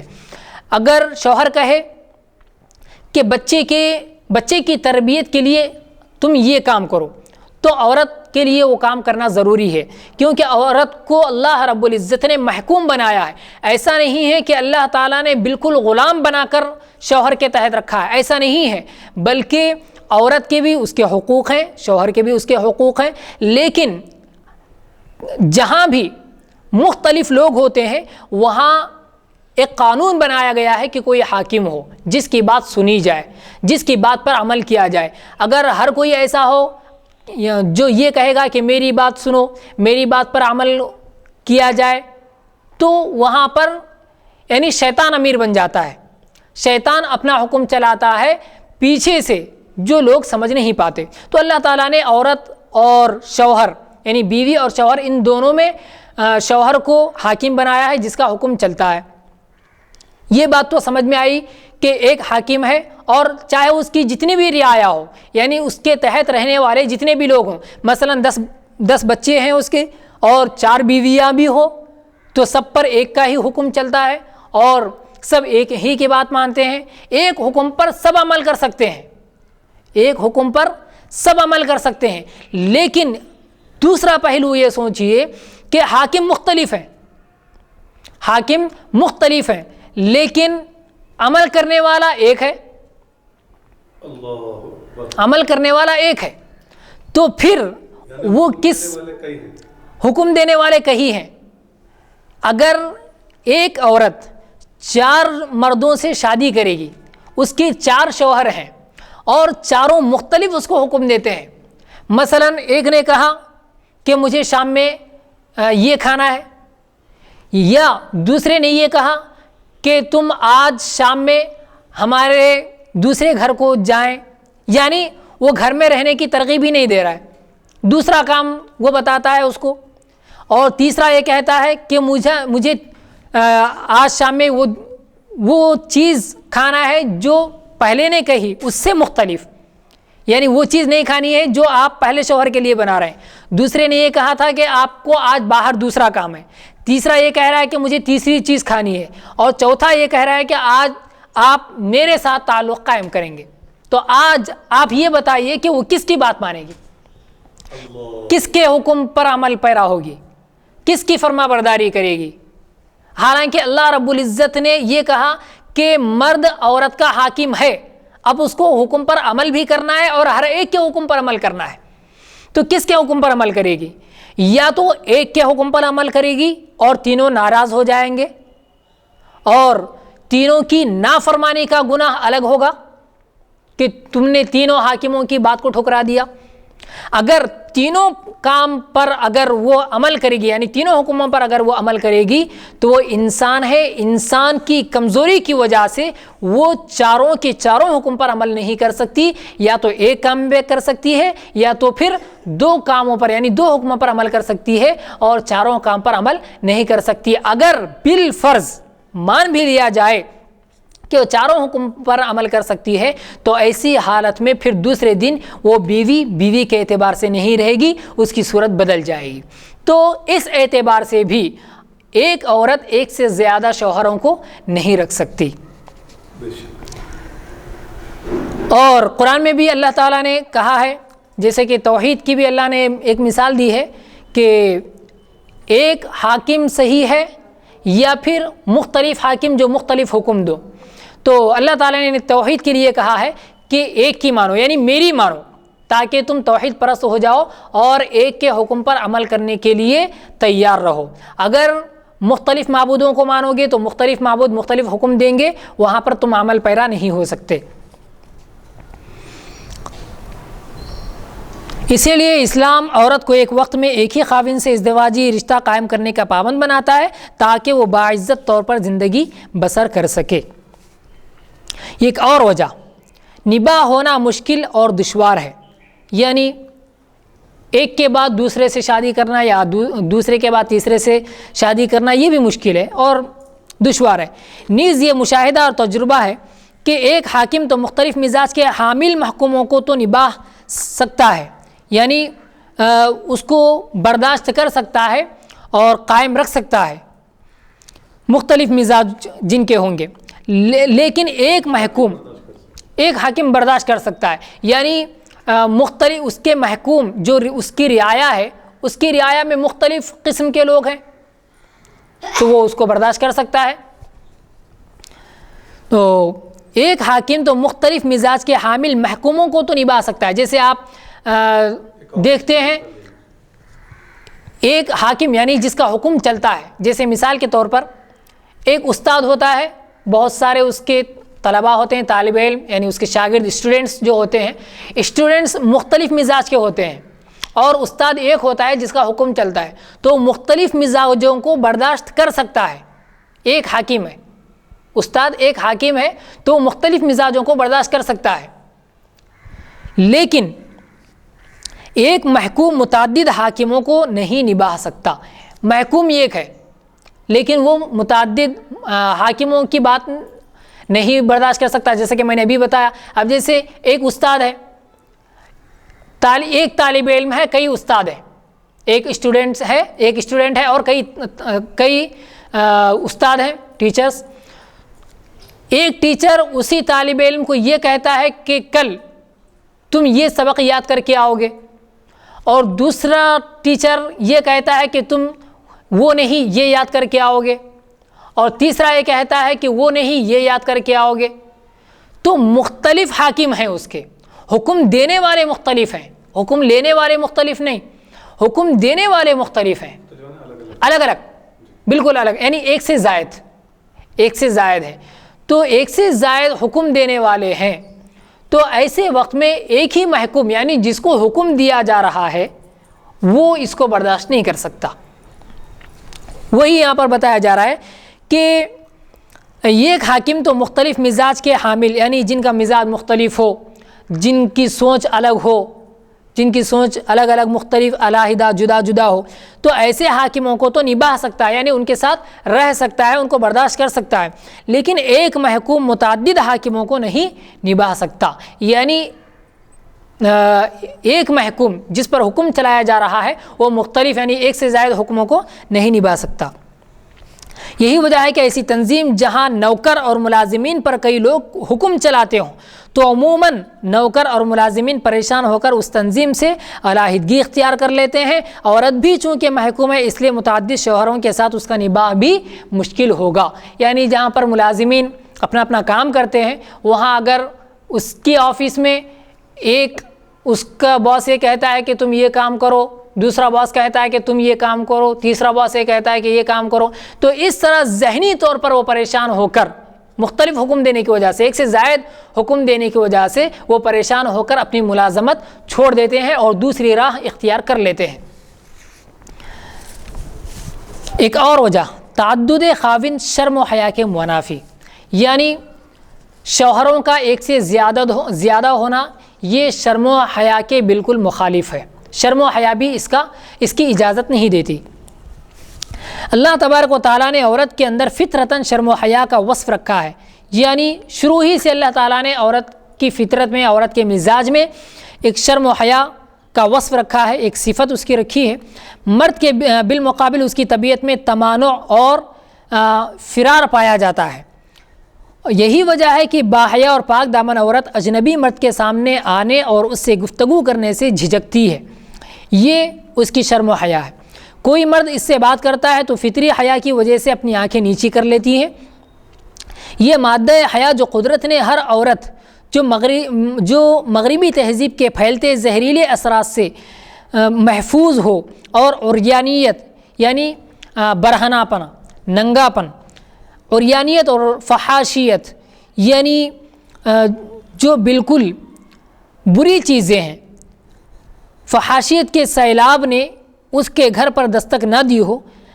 ایسی عورت کے خاوند زیادہ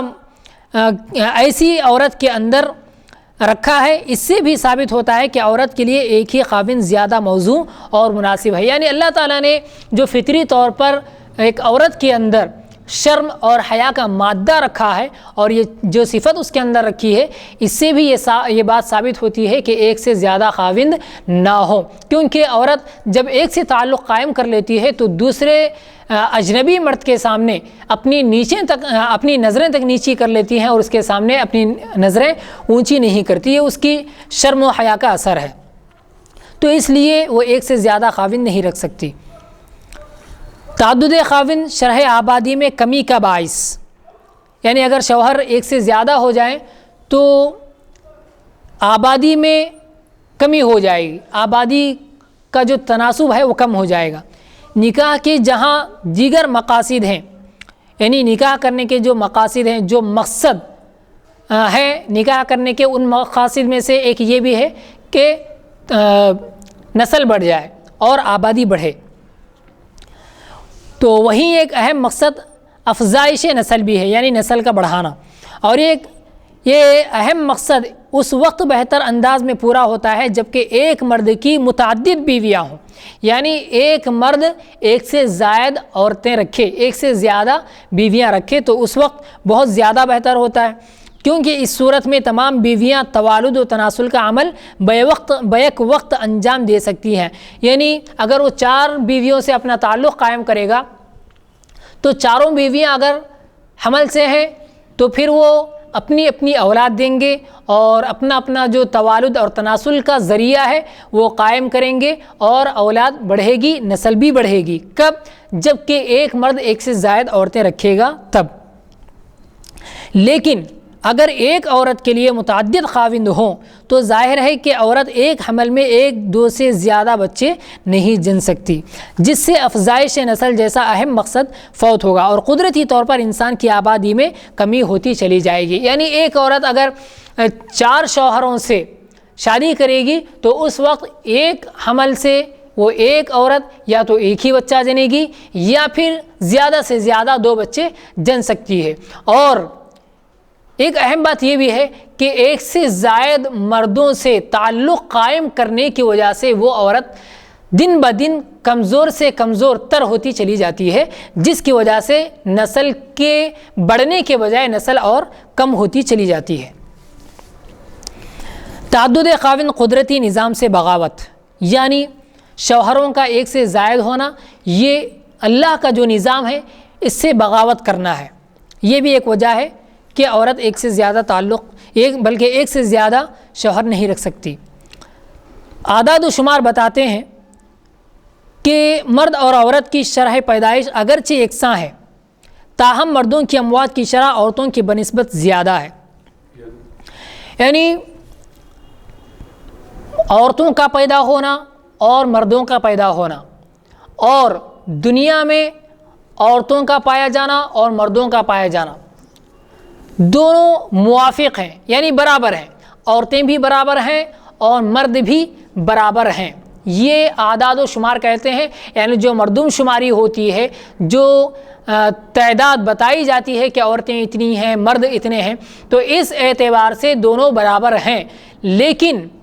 مسئلہ وہاں ہوتا ہے جہاں پر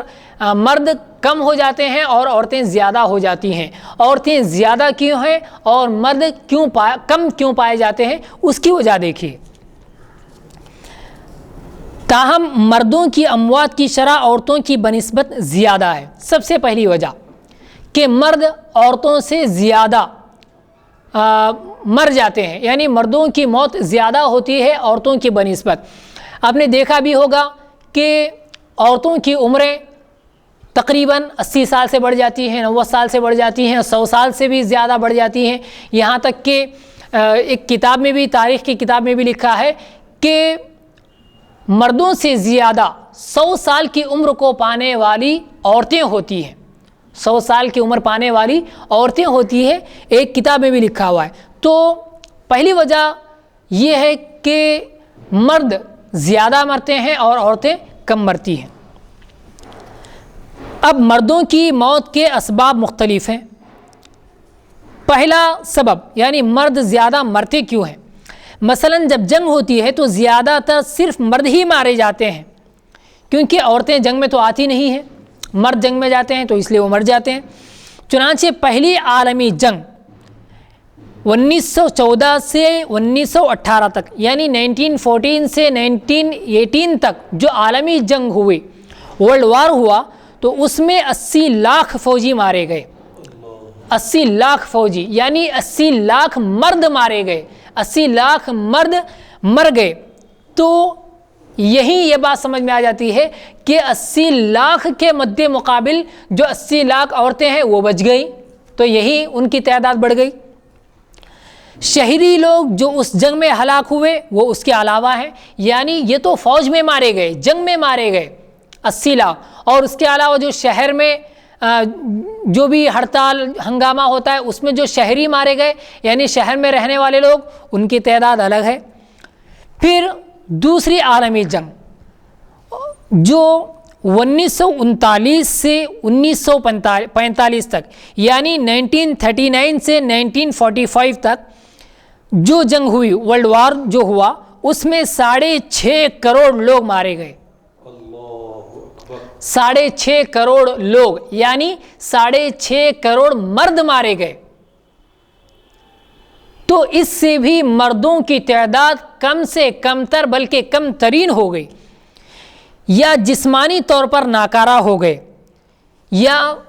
650 کروڑ مرد مارے گئے، یہ ایک پہلو۔ دوسرا پہلو یہ ہے کہ اسی جنگ میں بہت سارے مرد ایسے بھی پائے گئے جو جسمانی طور پر ناکارہ ہو گئے، یعنی وہ مرے تو نہیں لیکن ان کا جسم ایسا ہو گیا کہ وہ کوئی کام نہیں کر سکتے۔ 650 کروڑ کی تعداد تو مرنے والوں کی تھی، لیکن جو لوگ مرے نہیں اور جسمانی طور پر کمزور ہو گئے، ناتواں ہو گئے اور کوئی کام نہیں کر سکتے یا شادی نہیں کر سکتے، ایسے لوگوں کی تعداد بھی بہت ساری ہے۔ یہ سارے لوگ زیادہ تر مرد تھے۔ عراق اور ایران کی جنگ 1979 سے 1988 تک یعنی 1979 سے 1989 تک جو عراق اور ایران کی جنگ ہوئی، اس میں ایران کی 82,000 عورتیں بیوہ ہو گئیں، 82,000 عورتیں بیوہ ہو گئیں، یعنی 82,000 بیویوں کے شوہر مر گئے، مرد مارے گئے 82,000۔ تو یہاں پر بھی اس جنگ میں بھی مرد مارے گئے، عورتیں بچ گئیں۔ تو یہاں پر آپ دیکھیے کہ ہر جنگ میں مرد مارے جا رہے ہیں اور عورتوں کی تعداد بڑھتی جا رہی ہے، مردوں کی تعداد کم ہوتی جا رہی ہے۔ اور عراق میں ایسی عورتوں کی تعداد قریب 1 لاکھ تھی جن کے شوہر اس 10 سالہ جنگ میں ہلاک ہوئے۔ یہ پھر الگ تعداد ایران میں۔ تو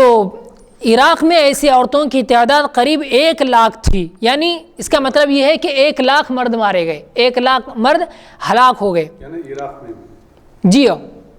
عراق میں ہی مارے گئے۔ اسی طرح جدید صنعتی نظام کی وجہ سے، یعنی یہ جو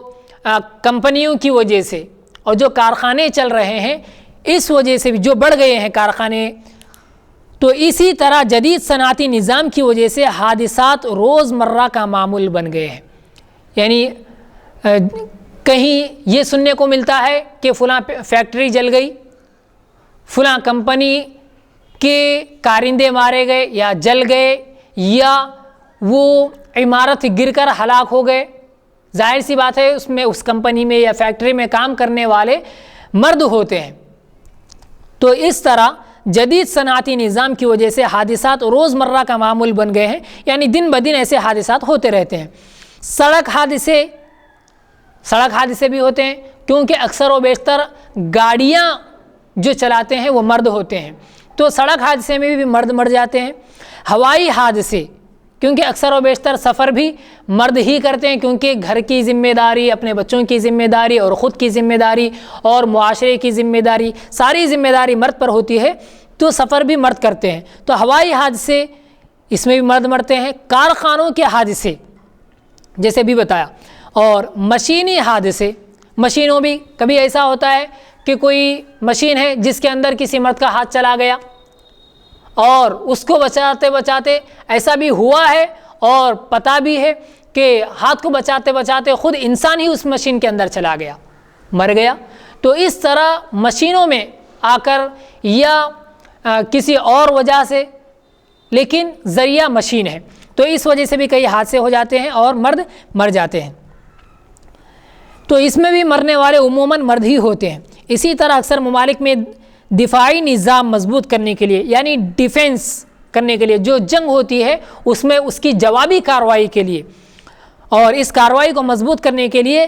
دن بدن اسلحہ سازی کے تجربات ہو رہے ہیں، یعنی دن بدن جو اسلحہ بنائے جا رہے ہیں ملکوں میں، ان یعنی ہتھیار جو بنائے جا رہے ہیں ان کے تجربے کے لیے مرد ہی کو استعمال کیا جاتا ہے، جس میں کئی لوگ جان سے ہاتھ دھو بیٹھتے ہیں۔ یعنی اس تجربے میں بھی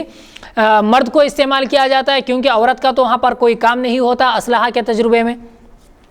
تو وہاں پر بھی مرد مر جاتے ہیں۔ ان ہلاک شدگان کی تعداد کبھی نہیں بتائی جاتی، یعنی اس تجربے میں اسلحہ یا ہتھیار کی تجربے میں جو لوگ مرتے ہیں ان کی تعداد کبھی بتائی نہیں جاتی، اگر بتائی بھی جاتی ہے تو بہت کم۔ تاہم یہ یقینی ہے کہ اس میں بھی زیادہ مرنے والے مرد ہی ہوتے ہیں۔ اسی طرح جرم کی پاداش میں روزانہ ہزاروں مرد پکڑے جاتے ہیں، کیونکہ مرد کا تعلق معاشرے سے ہے، تو مرد چوری کرتا ہے، ڈاکہ ڈالتا ہے، دوسرے اور بھی بیجا کام کرتا ہے، جرم کرتا ہے، تو اس طرح اس میں روزانہ ہزاروں مرد پکڑے جاتے ہیں اور جیل کی سلاخوں کے پیچھے انہیں ڈال دیا جاتا ہے۔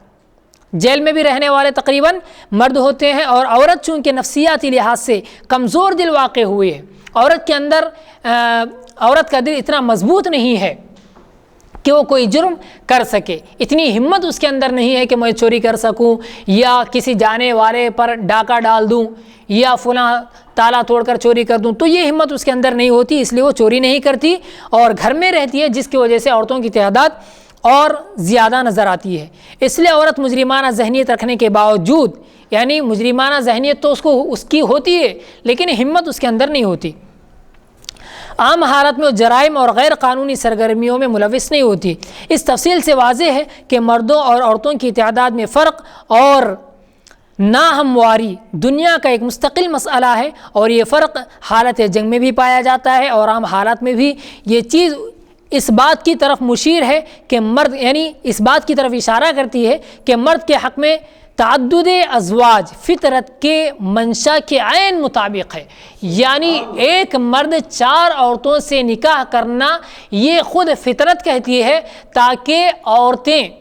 یعنی بہت ساری عورتیں ہیں جن کی شادیاں نہیں ہوئی، یا بہت ساری وہ عورتیں بھی ہیں جن کے شوہر جنگ میں مارے گئے یا جن کے شوہر کسی بیماری کی وجہ سے مر گئے اور وہ بیوہ ہو گئی، تو فطرت، قدرت اور اسلام تو یہی کہتا ہے کہ کوئی جوان یا شادی شدہ یا مطلقہ عورت ایسی نہ رہے جو بے سہارا ہو، جو بغیر مرد کے ہو، بغیر شوہر کے ہو۔ تو اس لیے فطرت یہ کہتی ہے کہ ایک سے زائد بیویاں شوہر تو رکھ سکتا ہے، لیکن ایک سے زائد شوہر عورت نہیں رکھ سکتی، یہ عین فطرت کہتی ہے۔ تو جبکہ ایک عورت کے لیے متعدد شوہر فطرت سے بغاوت ہے، یعنی اب عورتوں کی تعداد ہی اتنی زیادہ ہے اور مردوں کی تعداد ہی اتنی کم ہے، تو پھر مردوں کو زیادہ رکھنا یہ تو بالکل فطرت سے بغاوت ہے، اور یعنی بزبان حال اپنی حالت سے یہ کہنا ہے کہ ہم فطرت جو کہتی ہے اس کے خلاف کرتے ہیں۔ فطرت یہ کہتی ہے کہ 4 بیویاں ہو اور 1 شوہر ہو، لیکن ہم کریں گے کیا؟ اس کا الٹا، کہ ہم بیوی 1 ہیں لیکن شوہر 4 رکھیں گے، جو فطرت کے خلاف ہے، اور اس سے وہ سارے نقصانات ہیں جو ابھی آپ کے سامنے بتائے گئے۔ تو یہ عین فطرت سے بغاوت ہے، اور فطرت سے بغاوت انسانیت کے لیے ہمیشہ تباہی و بربادی کا پیش خیمہ ثابت ہوئی ہے، یعنی فطرت سے بغاوت کرنے والا اور فطرت کو نہ ماننے والا، فطرت پر عمل نہ کرنے والا اپنے مستقبل میں ہمیشہ تباہی اور بربادی کا نشانہ بنا ہے۔ کبھی اس نے اپنی زندگی میں کوئی کامیابی حاصل نہیں کی اور نہ اپنی آنے والی نسل کے لیے کبھی کوئی کامیابی کا نشانہ یا کامیابی کی علامت چھوڑ گیا ہو، ایسی کوئی بات اب تک نہیں آئی۔ طبی ماہرین کی تحقیق، ایک اور وجہ آخری، طبی ماہرین اس بات پر متفق ہیں کہ ایڈز جو بیماری ہے، ایڈز اور سرطان یعنی کینسر، رحم کا بنیادی سبب جنسی آوارگی اور صنفی انتشار ہے۔ عورت کے رحم میں مختلف لوگوں کے مادہ منویہ کا جمع ہونا عورت کے اندر ایڈز اور سرطان رحم کا شدید خطرہ پیدا کرتا ہے۔ یعنی ایک شوہر اگر مختلف بیویوں سے تعلق قائم رکھے گا اور قائم کرے گا تو اس سے کوئی بیماری کا خطرہ نہیں ہے، لیکن ایک بیوی اگر 4 شوہروں سے یا مختلف یعنی ایک سے زیادہ شوہروں سے تعلق قائم کرے گی تو ایڈز اور کینسر کا بڑا خطرہ ہے، اور اس سے کئی عورتوں کی موت بھی ہوئی ہے اور اس کا رحم بھی خراب ہو سکتا ہے، جس کی وجہ سے نسل بھی نہیں بڑھ سکتی۔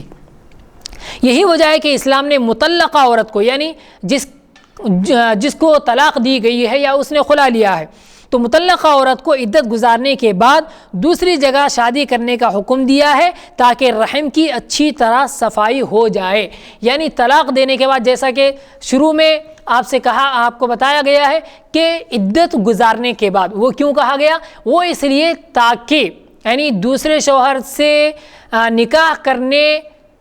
سے پہلے عدت گزارے، وہ اس لیے تاکہ اس کا رحم پاک ہو جائے اور پہلے شوہر سے جو تعلق قائم ہوا تھا اور جو اس کے اثرات ابھی باقی ہیں وہ اثرات ختم ہو جائیں، اس کا رحم صاف ہو جائے، اس لیے عدت گزارنے کے لیے کہا گیا ہے۔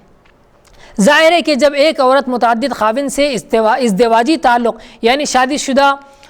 زندگی کا جو تعلق ہے وہ تعلق قائم کرے گی تو عورت میں اس طرح کی مہلک بیماری کے امکانات بڑھ جائیں گے اور اس طرح کی بیماریاں بھی بڑھ جائیں گی، اور یہ خود اس کے لیے نہیں بلکہ سارے معاشرے کے لیے بہت ہی زیادہ مضر اور بہت ہی زیادہ نقصان دہ ہے۔ تو یہ جو سوال اٹھایا گیا یکساں سول کوڈ کے تحت یا مسلمانوں کو یا اسلام کو پریشان کرنے کے لیے کہ عورت ایک سے زیادہ خاوند یا ایک سے زیادہ شوہر کیوں نہیں رکھ سکتی، تو اس کی ساری تفصیل آپ کے سامنے بتائی گئی ہے کہ ایک تو شریعت اس کی اجازت نہیں دیتی، اور دوسری چیز معاشرہ اس کی اجازت نہیں دیتا، تیسری چیز جسمانی طور پر طبہ یعنی ہماری جسمانی صلاحیت وہ اجازت نہیں دیتی کہ بیوی ایک سے زیادہ تعلق قائم کر سکے، اور اسی طرح فطرت بھی اس بات کی اجازت نہیں دیتی کہ ایک بیوی یعنی ایک عورت ایک سے زیادہ تعلق قائم کر سکے۔ یعنی بہت سارے نقصانات ہیں عورت کے ایک سے زیادہ شوہر رکھنے کی وجہ سے۔ تو ہم یہی کہیں گے کہ مرد یعنی شوہر ایک سے 4 شادیاں کر سکتا ہے اور ایک ہی وقت میں 4 بیویوں سے تعلق قائم کر سکتا ہے، 4 بیویوں کو رکھ سکتا ہے، لیکن ایک بیوی ایک عورت اپنے ایک سے زیادہ خاوند کو نہیں رکھ سکتی، ایک سے زیادہ شوہر نہیں رکھ سکتی۔ بس اللہ تعالیٰ سے دعا ہے کہ اللہ تعالیٰ ہم تمام کے ذہنوں میں یہ باتیں اتار دیں اور یہ بات لوگوں تک پہنچانے کی ہم سب کو توفیق عطا فرمائے اور ہم سب کو ان باتوں پر عمل کرنے کی توفیق عطا فرمائے۔ وآخر دعوانا ان الحمد للہ رب العالمین۔ السلام